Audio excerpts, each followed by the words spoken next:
اس لیے اگر ہم چاہتے ہیں کہ اللہ تعالیٰ ہماری زندگی میں سکون پیدا کر دے، ہماری دنیا بھی اچھی ہو جائے، آخرت بھی اچھی ہو جائے، تو میری ماں و بہنوں، ہم اپنی زندگی میں اللہ کے حکموں کو زندہ کریں، نبی کریم صلی اللہ علیہ وسلم کی زندگی کو لانے کی کوشش کریں، ایک ایک چیز کو شریعت کے ترازو میں تول کر پھر فیصلہ کریں۔ آپ کا لباس کیسا ہے، آپ اپنے لباس کی ہر چیز کو نوٹ کریں اور اس کو سیرت پہ پیش کریں کہ آپ کے نبی نے آپ کو اس لباس کی اجازت دی ہے۔ عام طور سے عورتیں جو کپڑے سلواتی ہیں اس میں بازو ننگے ہوتے ہیں، کونیاں ننگی ہوتی ہیں، عورت کے لیے ناجائز ہے۔ دیندار مدرسوں میں پڑھانے والی بچیاں بھی اتنے تنگ لباس پہنتی ہیں کہ ان کے جسم کی بناوٹ کھلا ظاہر ہو رہی ہوتی ہے، ان کے بازوؤں کا سائز، ان کے کمر کا سائز ظاہر ہو رہا ہوتا ہے۔ یہ سب ناجائز باتیں ہیں، یہ سب وہ باتیں جس سے اللہ ناراض ہوتا ہے اور جس سے رحمت کے فرشتے چلے جاتے ہیں اور جنات اور شیاطین گھروں میں آ کے ڈیرا ڈال لیتے ہیں۔ ہر چیز کو پیش کریں شریعت پر، اپنے کرتے کو پیش کریں، شلوار کو پیش کریں، دوپٹے کو پیش کریں، چادر کو پیش کریں، برقعے کو پیش کریں سیرت پر کہ اس کی آپ کو اجازت بھی ہے یا آپ اپنی مرضی سے استعمال کر رہی ہیں۔ آپ اپنی بچیوں کی شادیاں کرنے لگی ہیں، اپنی بچیوں کی شادی میں آپ جو کچھ کرنا چاہتی ہیں پہلے اس کو سیرت پر پیش کریں، نبی کریم صلی اللہ علیہ وسلم کی خدمت اقدس میں پیش کریں کہ آقا اس کی اجازت ہے، آپ کو ہمارے نبی کی سیرت بتائے گی کہ یہ کون سا کام آپ کے لیے جائز ہے، کون سا کام ناجائز ہے۔ ایک یہ بھی ٹینشن آج کل ہے، ماؤں کو بچیوں کی ٹینشن کھائی جاتی ہے کہ میری بچی اپنے گھر میں خوش نہیں ہے، میری بچی کے ساتھ بڑے مسائل ہیں، خاوند سے لڑتا ہے، نند سے لڑتی ہے، ساس اس سے نفرت کرتی ہے، اس کی جھوٹی اپنے بیٹے کو شکایتیں لگاتی ہے، روزانہ میری بیٹی کو پٹواتی ہے۔ یہ بھی ایک بہت بڑا مسئلہ چل رہا ہے۔ اور میری ماں و بہنوں، اس کی جڑ عرض کروں، اس کی جڑ یہ ہے کہ اس لڑکے اور لڑکی کی شادی اللہ اور اس کے نبی کے حکم کے مطابق ہی نہیں ہوئی۔ اگر اس کی شادی شریعت کے مطابق ہوتی، اللہ اور اس کے نبی کی سنت کے مطابق ہوتی، تو اللہ کی قسم اللہ ان کی زندگی کو جنت بنا دیتا۔ شادیاں کرتے ہیں ہندوؤں کے طریقے پر، یہودیوں کے طریقے پر، عیسائیوں کے طریقے پر، اور امید لگاتے ہیں کہ اللہ تعالی ہمیں امام حسن اور امام حسین جیسے بچے دے گا۔ ایسے نہیں ہو سکتا۔ جو کانٹے بوتا ہے وہ کانٹے ہی کاٹتا ہے، جو پھول بوتا ہے وہ پھول ہی کاٹتا ہے۔ آج ہماری شادیاں کفار کے طریقے پر ہیں۔ ہمارے نبی کی سب سے لاڈلی بیٹی حضرت فاطمہ ہے، آپ کو اس سے اتنی محبت تھی، ان سے اتنی محبت تھی کہ جب بھی وہ آتی آپ ان سے بیٹھے بیٹھے نہیں ملتے تھے۔ رسالت مآب، سرکار دو عالم، وجہ کائنات، خاتم النبیین، امام المرسلین خود کھڑے ہو جاتے تھے اور اپنی بیٹی کو سینے سے لگاتے تھے، ان کا ماتھا چومتے تھے، اپنی چادر کو ان کے لیے بچھا دیتے تھے اور ان کے پاس بیٹھ کے اپنی پوری توجہ ان کی طرف مبذول فرماتے تھے اور فرماتے تھے بیٹی کیسے آنا ہوا۔ اتنی آپ کو محبت تھی۔ حضرت فاطمہ سے اتنی محبت تھی کہ جب حضرت فاطمہ کی شادی ہوئی تو حضرت علی کے گھر چلی گئیں اور آپ سے ملنے آئیں تو آپ نے فرمایا بیٹی تیرا گھر تو بہت دور ہو گیا ہے، کاش تیرا گھر میرے گھر کے قریب ہوتا۔ 2003 میں جانا ہوا مدینہ منورہ، تو یہ حدیث مجھے یاد تھی جب آپ علیہ السلام نے فرمایا بیٹی کاش تیرا گھر میرے گھر کے قریب ہوتا، اور تم تو بہت دور چلی گئی ہو۔ تو میں نے سوچا کہ حضرت علی کا گھر ابھی بھی اس کی نشاندہی ہے، تو میں نے سوچا کہ میں ذرا اس فاصلے کا ناپ کروں کہ کتنا فاصلہ ہمارے نبی کے گھر میں اور حضرت علی کے گھر میں تھا جس کو آپ بہت دور فرما رہے ہیں۔ اتنا کون سا فاصلہ ہے؟ کوئی 10 کلومیٹر ہے، 5 کلومیٹر ہے، 6 کلومیٹر ہے، 2 کلومیٹر ہے، کتنا فاصلہ ہے؟ چنانچہ میں نے اما عائشہ رضی اللہ عنہا کا جو حجرہ ہے جہاں ہمارے آقا کا روضہ ہے، وہاں سے میں نے درمیانی رفتار کے ساتھ چلنا شروع کیا۔ درمیانی رفتار کے ساتھ چل کر حضرت علی کے گھر کی جگہ پہنچا تو مجھے 9 منٹ لگے، 9 منٹ لگے، اور میں نے اندازہ لگایا اگر میں تیز آتا تو 5 منٹ میں پہنچ جاتا تھا۔ حضرت علی فرماتے ہیں نبی کریم صلی اللہ علیہ وسلم جب چلتے تھے تو آپ کی رفتار، آپ تو ایک نارملی طریقے سے چل رہے ہوتے تھے، اپنے سمپل طریقے سے چل رہے ہوتے تھے، آپ تکلف کے ساتھ دوڑ نہیں لگا رہے ہوتے تھے، عام عمومی رفتار کے ساتھ جا رہے ہوتے تھے، لیکن وہ عمومی رفتار بھی اتنی تیز ہوتی تھی کہ ان الارض تطوالہ،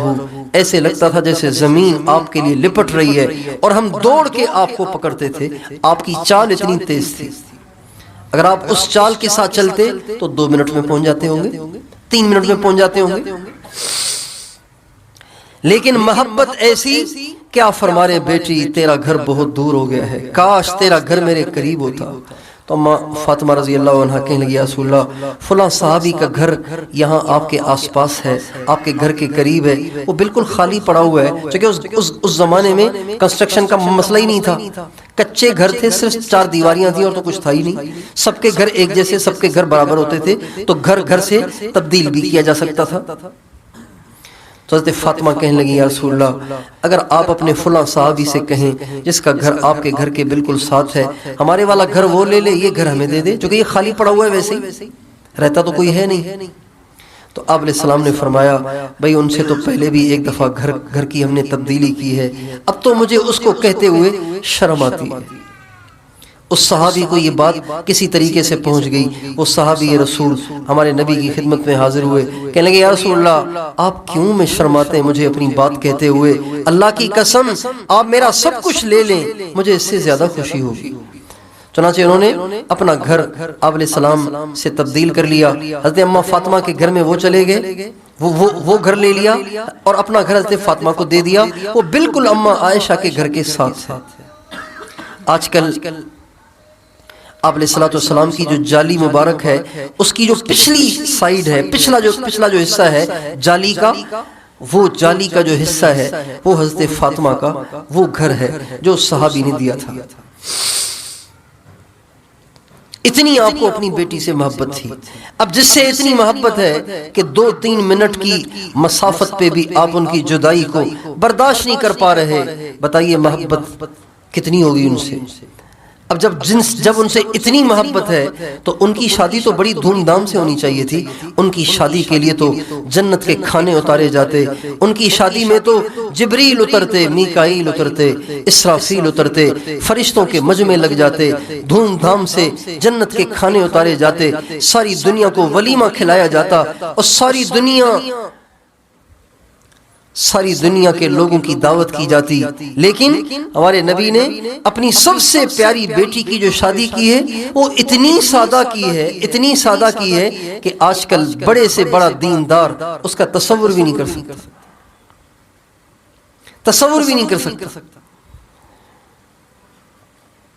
حضرت علی کو آپ نے رشتہ دیا اور پھر اپنے چند مہاجر صحابہ کو بلایا، چند انصاری صحابہ کو بلایا، ان کو بٹھایا اور فرمایا دیکھو بھائی میں اپنی بیٹی کو علی کے نکاح میں اپنی مرضی سے نہیں دے رہا ہوں، اللہ نے مجھے حکم دیا ہے کہ اپنی بیٹی کا نکاح علی سے کروں۔ پھر آپ نے حضرت علی سے فرمایا، علی آپ نے خطبہ پڑھا، پھر فرمایا علی تمہیں میری بیٹی قبول ہے نکاح میں اس کو تمہارے نکاح میں دیتا ہوں 480 درہم کے عوض میں، مہر کے عوض میں۔ انہوں نے کہا یا رسول اللہ مجھے قبول ہے۔ آپ نے فرمایا علی اب تم گھر چلے جاؤ، میری بیٹی خود تمہارے گھر پہنچ جائے گی۔ حضرت ام ایمن کے پاس آپ تشریف لائے اور آپ نے فرمایا ام ایمن میری بیٹی کو کپڑے پہناؤ اور اس کو علی کے گھر چھوڑ کے آ جاؤ، شادی ہو گئی۔ ہماری بیٹیاں حضرت فاطمہ سے زیادہ قیمتی نہیں ہیں، ہماری بیٹیاں حضرت فاطمہ سے زیادہ لاڈلی نہیں ہیں، لیکن ہم اپنی شادیوں میں، ہماری مائیں بہنیں اپنی بچیوں کی شادیوں میں اللہ کو بھول جاتی ہیں، اللہ کے نبی کو بھول جاتی ہیں۔ جب شاپنگ کرنے جاتی ہیں تو دیندار عورتیں بھی پردے اتار دیتی ہیں، دیندار عورتیں بھی پردے اتار دیتی ہیں، اور دوسرے شہروں میں جائیں ملتان کی لاہور چلی جائے پھر تو ویسے ہی پردہ اس کے لیے اتارنا جائز ہو جاتا ہے۔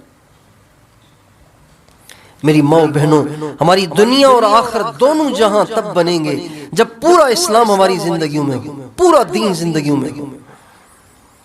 ہمارا اٹھنا بیٹھنا، ہمارا کھانا پینا، ہمارا چلنا پھرنا، ہماری پوری زندگی اللہ پاک کے حکم اور نبی کریم صلی اللہ علیہ وسلم کے طریقے کے مطابق ہونی چاہیے۔ عورت کا لباس کھلا ہونا چاہیے۔ دو چیزیں چھپانی ہوتی ہیں عورت نے، ایک جسم کی بناوٹ چھپانی ہوتی ہے۔ آج کل دیندار عورتیں جسم چھپا لیتی ہیں، بناوٹ نہیں چھپاتی۔ کھلا لباس پہنے، ایسا برقع پہنے کہ جس برقعے میں پتہ ہی نہ چلے کہ جوان ہے یا بوڑھی ہے۔ حضرت فاطمہ الزہرا رضی اللہ عنہا کا پردہ